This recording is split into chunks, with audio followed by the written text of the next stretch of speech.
Camilla's title comes with something most people don't realise, an expiration date. And when Charles's reign ends, Camilla becomes what's called a Queen Dowager, and that title changes everything. The part that makes it genuinely interesting isn't who set it, it's that it was never hidden in the first place. There's a video making the rounds right now claiming that William and Catherine confronted Camilla in some kind of secret palace meeting, that a sealed document was opened, that Charles signed away his wife's future without fully reading the page.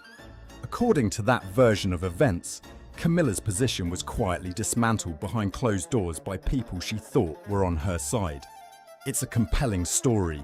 It's also not how any of this works.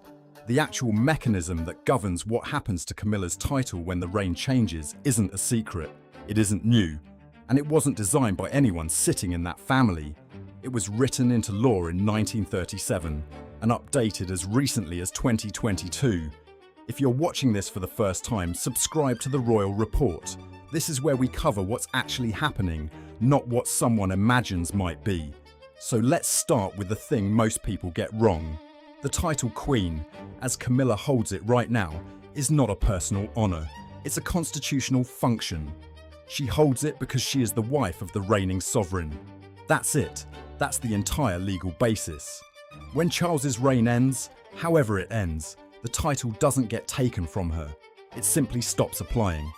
The constitutional definition of Queen Consort requires a living king on the throne whose spouse you are. The moment William becomes king, Camilla is no longer the wife of the sovereign. She's the widow of a former one. And the British Constitution has a word for that, Queen Dowager. So what will Camilla's title be when William becomes king?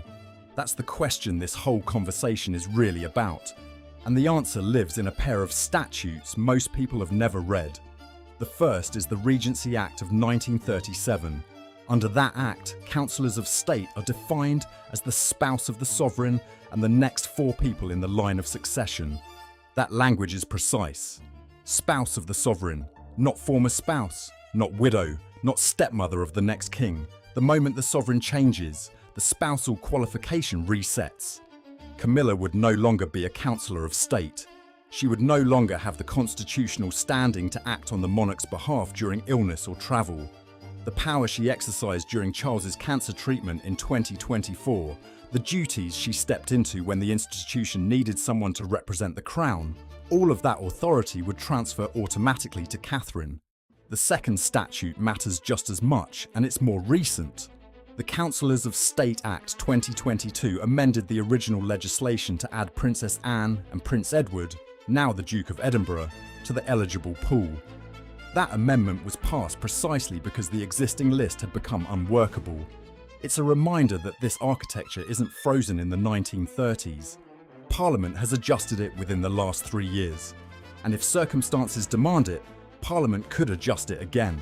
But the core qualification, spouse of the sovereign, was left entirely intact. Not because anyone decided to take it from Camilla, because the statute says so. So what does that actually look like day to day? Here's where it gets more complicated than the headline suggests. Camilla wouldn't disappear. She wouldn't be exiled. She wouldn't lose the right to be called queen in casual conversation.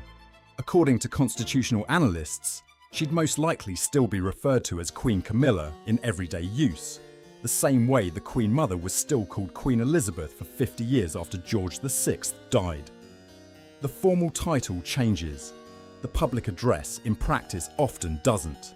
But the distinction underneath that courtesy matters enormously. The standalone title, the Queen, would pass to Catherine. Camilla would no longer hold it. She'd hold the formal status of Queen Dowager, which carries no constitutional authority, no automatic role in state functions, and no guaranteed seat at the working table of the monarchy. And here's the detail that tends to surprise people more than anything else in this story. She can never be called the Queen Mother, ever.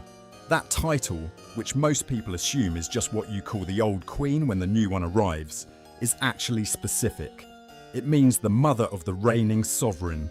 Elizabeth was the Queen Mother because she was Elizabeth II's mother. Camilla is not William's mother, she's his stepmother. The title doesn't apply, it never will.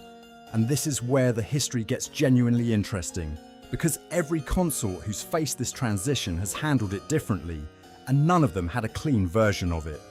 The last person to actually hold the title Queen Dowager was Queen Adelaide, the widow of William IV. That was 1837. Adelaide had been Queen Consort for 7 years, and when her husband died and the crown passed to their niece Victoria, she became Queen Dowager overnight. She kept her dignity, she kept a degree of public respect, but she lost every thread of institutional power she'd held the day before, and she spent her remaining years living quietly, largely out of view, at Bentley Priory in Middlesex. No state role, no constitutional standing, no seat at the table. She died in 1849, and barely anyone outside of royal historians remembers she existed. That's how thoroughly the transition erases the previous consort from public life when it's allowed to run on its default settings. Queen Mary offers a different lesson. When George V died in 1936, his widow moved out of Buckingham Palace and into Marlborough House, quickly, deliberately, without being asked twice, because she understood that the institution's attention had to transfer cleanly to Edward and later to George VI. She remained visible and respected for another 16 years, right through the Second World War, but she did it by making herself useful rather than indispensable. She never confused her historical weight with constitutional authority.